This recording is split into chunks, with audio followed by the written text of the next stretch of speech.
Hi everyone, welcome to this advanced steel tutorial on how to update your graphics in your template. So I've got a model open, which is typically what a model will start to look like using the out-of-the-box template that comes with advanced steel. If I switch tabs, I'll show you a drawing where I have updated the color scheme and the graphics within the template to represent it and just something that I feel works a lot better. So I'm going to show you the simple steps to allow you to do this. So if I jump back into the template file, the first things first is if we put it into ensure you're in a realistic mode, and depending on whether you've got the background set, you can actually put a gradient background. So if you type the command background into the keyboard and you hit enter, you will see that you can actually specify a type. So if I drop down, you will see that you could go with a solid color, gradient, image, sun and sky. If I select gradient,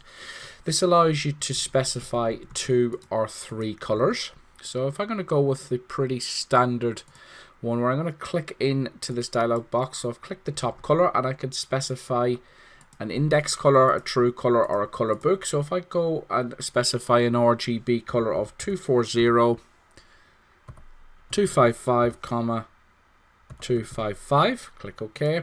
That will apply a light blue, and if I select the bottom color, and the color that I'm going to select for this is going to be 7, 30 for 30, and then 233. Click OK. You'll now see I get the more familiar advanced steel background. Click OK, and now we have it starting to look and feel a little bit more like a gradient background. The next thing I want to draw your attention to is you'll see that there is a transparency applied to every object in advanced steel. Now, this is not controlled via the layer transparency. It's basically controlled with the materials. So you can go to the render tab and get the material browser button, and you will see that across the board there is a glass material applied to every generic object. So that means that every object that you draw will have a glass material. If you don't like that, which in my case I really don't, so I'm going to select it, right click, delete the glass material. It's going to prompt me to say, do you want to delete the material? I'm going to click yes, and you will see that that will remove the transparency from the object.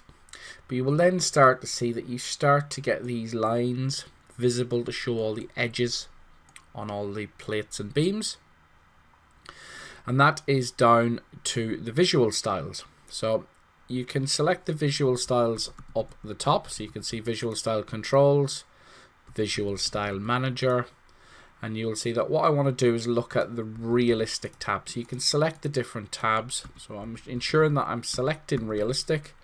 I want to scroll down, and it is the occluded edges. So if I change that from show from yes to no, you see the way it then removes the edges of all the plates and beams.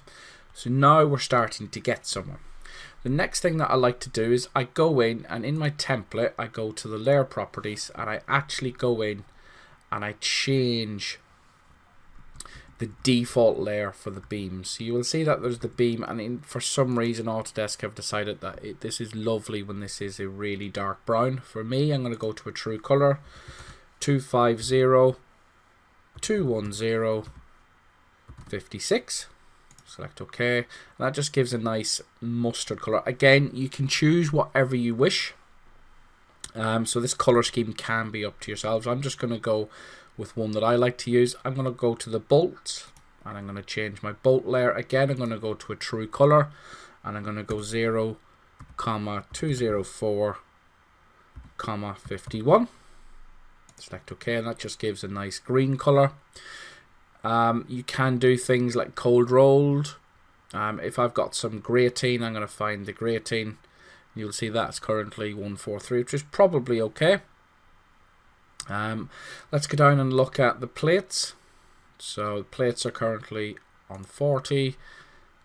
We select a true color, and I like to go, let's say 155, 186, 197. That should give me a nice grey color.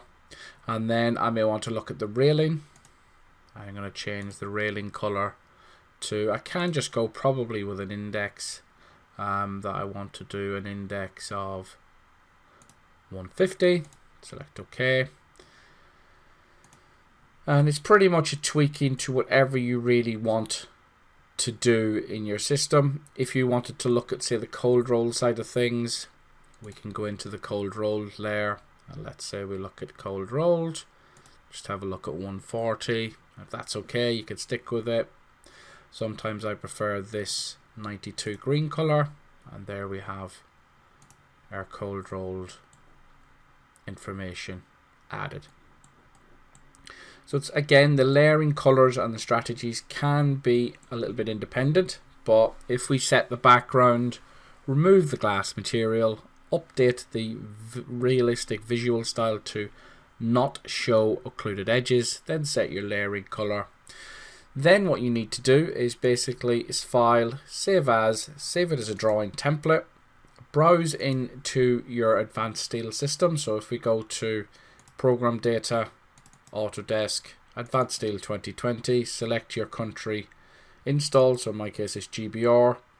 I'm going to go to shared, support, templates, and then you simply save over that file. Then when you start the system, so if we go to my start tab, we click start, that will then start with all your predefined settings. And if we just look at the layering strategy, you can see that I've set my layers for my beams, bolts, all my concrete elements. The grids are different colors, stairs. So again, pretty easy to do. A little 5-10 minutes worth of work. Set your template up the way you want, and then you can get some really nice visualization going in your models. So please remember to like and subscribe, and join me again soon on another structural BIM tutorial.